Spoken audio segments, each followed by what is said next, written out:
एक मेरा आखिरी सवाल आपसे और है कि आप मणिपुर की भी राज्यपाल रही हैं। मणिपुर में आप जब गई थी तो एकदम अशांति फैल गई थी और आज मणिपुर फिर बदल रहा है, तो उस अशांति वाले दौर को आपने कैसे देखा? देखिए, मैंने 22 फरवरी को शपथ लिया था 2023 में, 22 में या 23 में मुझे 23 हाँ, में, 23 से तो 24 उसके तक जस्ट 2 महीने बाद 3 मई की बात है। और ये क्योंकि नॉर्थ ईस्ट का मणिपुर मेरे लिए तो बिल्कुल ही नया था। बिल्कुल।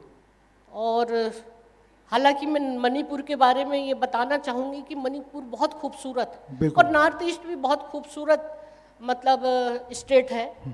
वहाँ के लोग भी बहुत ही अच्छे लोग हैं, बहुत आध्यात्मिक भी, भावनात्मक रूप से।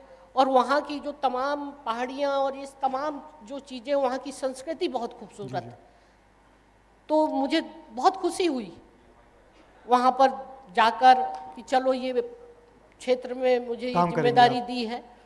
उस दिन जब ये जो घटना हुई थी, उस दिन उपराष्ट्रपति जी आए थे और पूरा दिन भर का कार्यक्रम होकर उनको सियाब करने के लिए हम सब गए थे।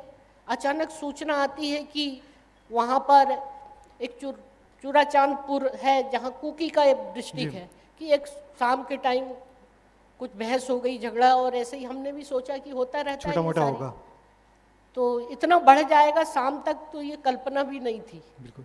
और फिर उसके बाद शाम के बाद जो स्थिति हुई, फिर हमने होम मिनिस्टर साहब से मैंने फ़ोन लगाया, मुख्यमंत्री जी, हम लोग सारे लोगों ने, तो उन्होंने भी बहुत अपने तरीके से शाम तक, दूसरे दिन भी धड़ाधड़ सारी जितनी भी फोर्सेस है वो तमाम चीज़ों को भेज दिया था। तो उस स्थिति में काफ़ी कंट्रोल भी हुआ।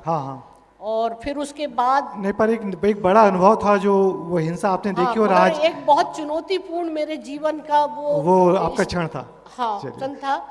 चुनौती तो छत्तीसगढ़ में भी थी। हाँ, और चुनौती मणिपुर में तो चुनौतियों का आप लगातार सामना करती रही। ये सबके लिए गर्व का विषय है कि आपने इस छिंदवाड़ा से निकल के इतनी बड़ी बड़ी जिम्मेदारी निभाई। आज भी मुझे छत्तीसगढ़ में मैं जानती हूँ कि उन इलाकों में गई, मुझे प्रशासन के द्वारा भी रोका गया है कि नहीं, आप उस एरिया में नहीं जा सकती।